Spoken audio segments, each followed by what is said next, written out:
All right, boys. Hype week ended today. Last Epoch. Season 3 patch overview. We also got the patch notes. There's been a lot that has gone on. They've talked about everything. Not going to go over the patch notes because it's just a lot. If you want to read them, I'll link them below. But I'm pretty sure they're going to go over everything because they put a whole video here. So this is Beneath Ancient Skies. Now keep in mind, this comes out on Wednesday, the 21st. We're not going to do auto. We're going to go 4K. Hopefully my internet can handle it. Still having issues. It's been 12 and a half weeks.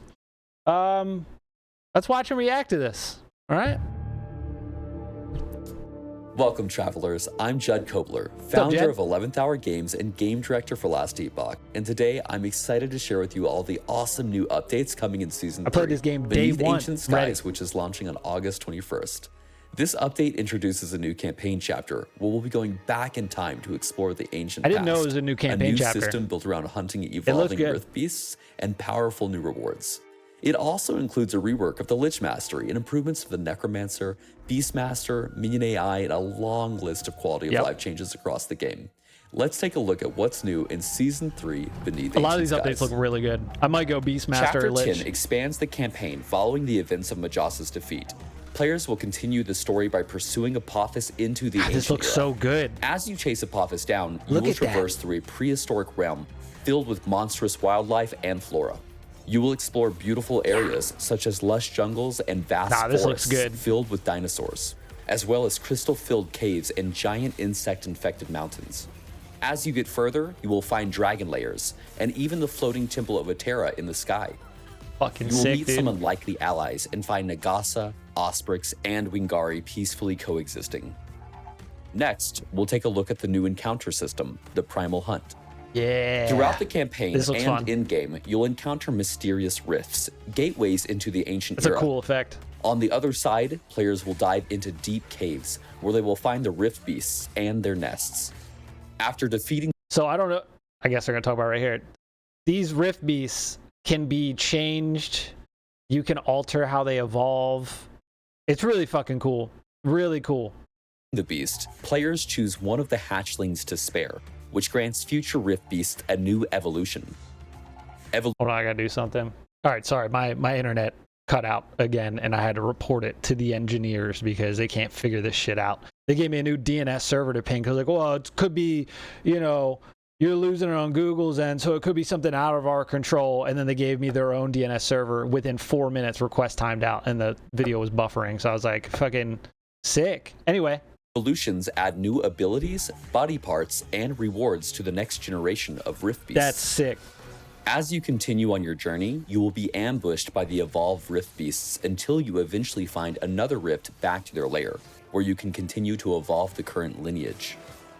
By defeating evolved rift beasts, you will earn trophies in the form of primordial materials, ancient bones, and, rarely, one of a few select primordial unique items.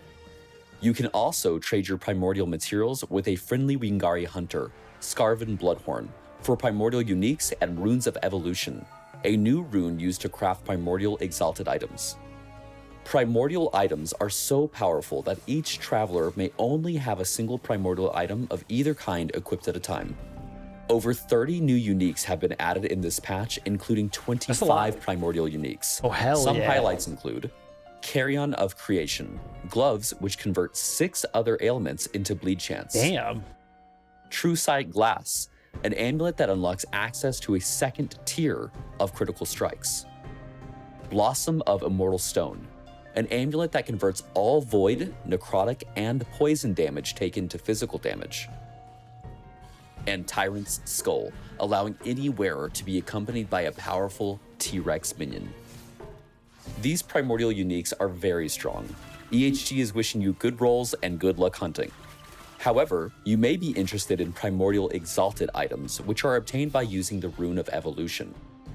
Use these on exalted items with a Tier 7 affix, and it will randomly select one of the Tier 7 affixes and turn it into a Tier 8 affix. I've heard these are and then seal powerful. it, Like, freeing up an additional super affix powerful. slot on the item. That's what they said. On top of that, few you days can ago. still seal regular affixes on the item as well, which means you can have a non-unique item with up to 6 affixes on it. Tier 8 affixes are oftentimes twice as powerful as their Tier 7 counterparts. That's big. Allowing for some truly crazy items. Hell we can't yeah. wait to see what builds the community These new makes with zones these look new good. primordial items in hand. This patch focuses heavily on reworking the Lich and overall improvements to the Necromancer and Beastmaster masteries, as well as core improvements to how minions behave. A new behavior toggle has been added that lets you switch minions between Assassinate and Protect stances. I'm going Assassinate. This allows for more control over how they behave in different situations. In Assassinate stance, minions attack enemies further away from you and more heavily prioritize bosses and rare enemies. In Protect stance, they stay nearer to you and prioritize attacking enemies that are close to you.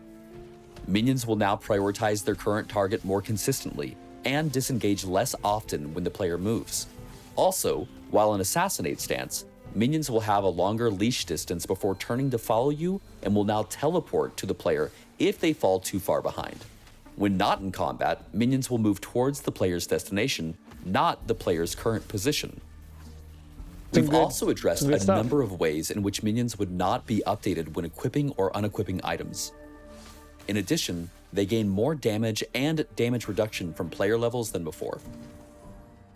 The Necromancer's passive tree has been updated with new nodes focused on durability, leech, and critical strike scaling. Several older nodes have been removed or replaced, and new threshold bonuses have been added across the tree to encourage different types of minion focus builds. The day before, they showed like all of the rework Abomination has been really reworked. good. The Abomination no longer decays over time. Instead, it will remember the minions that were absorbed to create it, and will devour those minions whenever it sees them, similar to the Wraithlord. In exchange, its skill tree offers power based on the minions you gave up to create it. The Abomination's skill tree has been rebuilt to offer more flexibility in how you design its behavior and damage profile. For example, an Abomination that absorbs many skeleton archers can fire exceptionally powerful eternal arrows. The Lich passive tree has been overhauled with more identity-defining choices and greater build flexibility. Several older nodes have been replaced with new options, including mechanics for health drain, ward interactions, and dual wielding. There's also a new keystone that enables low life builds by capping your maximum survivability but unlocking conditional bonuses. We've added a new skill to the Lich's kit. This one looks cool. This is a hybrid melee and spell ability that lets the player dash into melee range and strike with a rending attack. If enemies are killed, they erupt into a damaging spell that can hit surrounding enemies. The Flay skill tree offers a wide range of modifiers, allowing it to scale with ailments, crits, spell triggers, or even convert into a pure spell. So they are going over it all. Several other Lich skills have also been updated.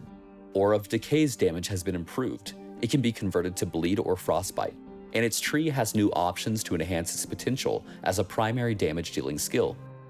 Death Seal has been reworked into a low uptime defensive cooldown that makes you incredibly difficult to kill.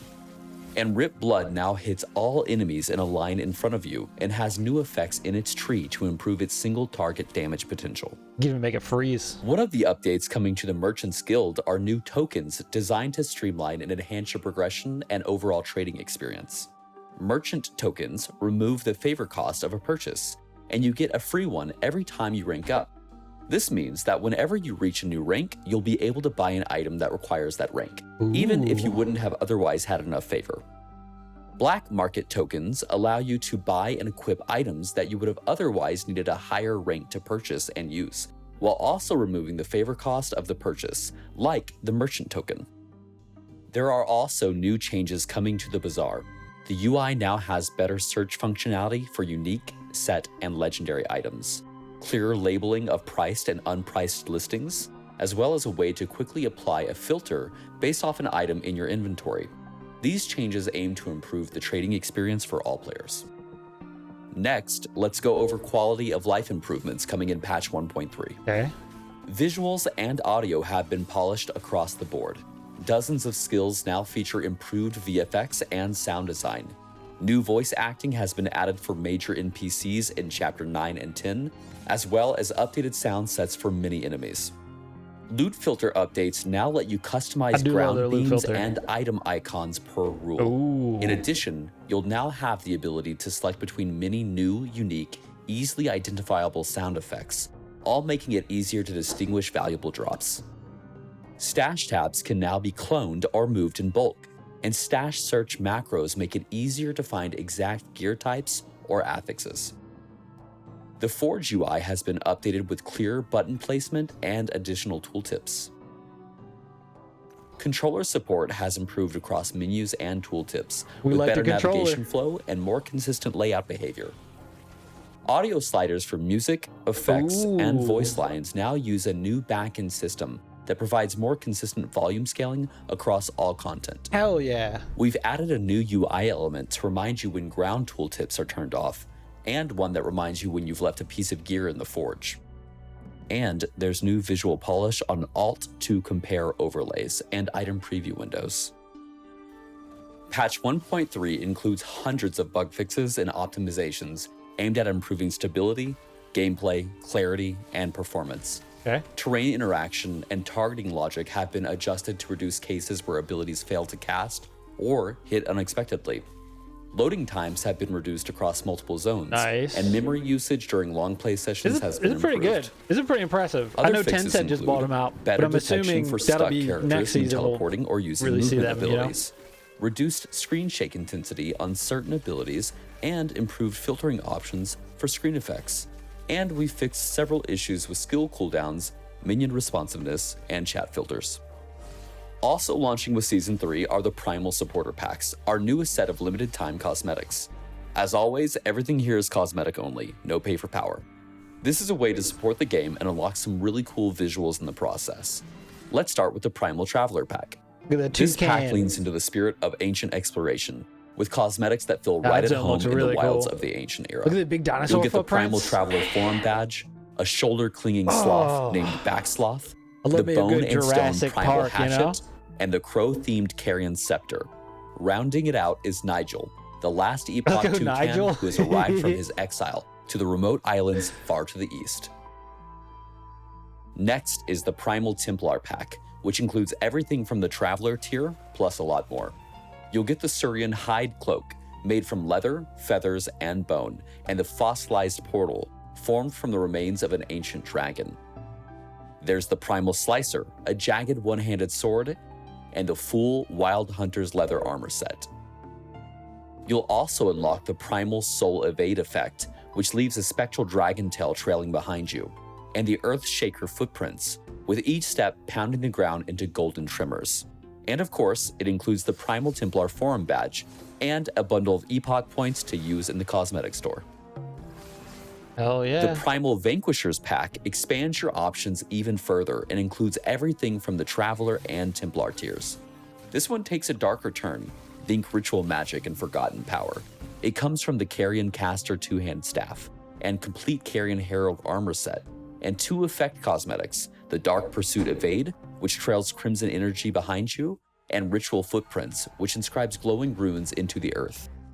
You'll get the Carrion Caster's Cape, a low-hanging back cosmetic with crow feathers and a rune-marked Actually, shield, looks pretty cool. and the Dark Ritual Portal, pulsing with ancient sacrifice. You'll also get the Vanquisher Forum Badge and more Epoch points. Finally, the Primal Legends pack. This pack contains everything from Season 3's supporter packs and gives you even more exclusive rewards. In addition to all the content from the Primal Vanquisher, Templar, and Traveler tiers, the Primal Legend pack contains the Marble and Gold Temple Night Wings, Ooh. the Atera Portal, I kind of like that. and the Crystal Edge Temple Authority Sword. You also unlock 2 exclusive pets, the Curious Hell Disc Riding yeah. Temple Familiar and the Floating Sentinel, known as the Temple Attendant. I need And it doesn't stop there. You'll also receive the massive Temple Aegis Shield, the Jesus. full Temple Knight armor set, the Whispering Wind Evade effect, and the Atera's Path footprints which shimmer beneath your steps. These supporter packs are only available for a limited time and can be picked up through the in-game shop or on Steam. And as always, thank you for supporting Hell Last Epoch. yeah. For more info on Season 3, please read the full patch notes on the forum. We got them pulled On up. behalf of the entire team got 'em at pulled 11th up. Hour Games, thank you for being a part of this journey. Your feedback, support, and passion continue to lot. shape the game and our studio. We'll see you in Atera for Season 3 Beneath Ancient Skies on August 21st. Hell yeah, log in. I've always been a fan of Last Epoch. I always liked it. It's and it's only going to keep getting better. But this looks to be a solid season. Beneath Ancient Skies. I'm ready. I am absolutely ready. Well, there you go. There's a breakdown. I don't really have to read the patch notes. If you really want to, I'll probably read them off, stream or off video. But I mean, it's just going to be little changes that most people aren't going to care about, But I mean, honestly, they've done a lot with the minions, like the Velociraptor for the Beastmaster. You can change him so he like breathes fire, and it's like his ailment is fire. Change of the Scorpion to where I think where you cast Maelstrom, it casts Maelstrom as cooldown with like 3 or 6 seconds, but like can be converted to ice and stuff. So I might go Beastmaster. Lich looks really cool. Not gonna lie, with all the new stuff they added with how you can like go with the crazy that F skill flock fluka. I don't know what it's called. And then they explode blood. You can also make it so the blood deals freeze build up instead. They added a lot of options, so I'm ready. Anyway, you know the drill. Subscribe, come back, check out our PoE 2 teaser drop that came out today as well, and see you on the next one.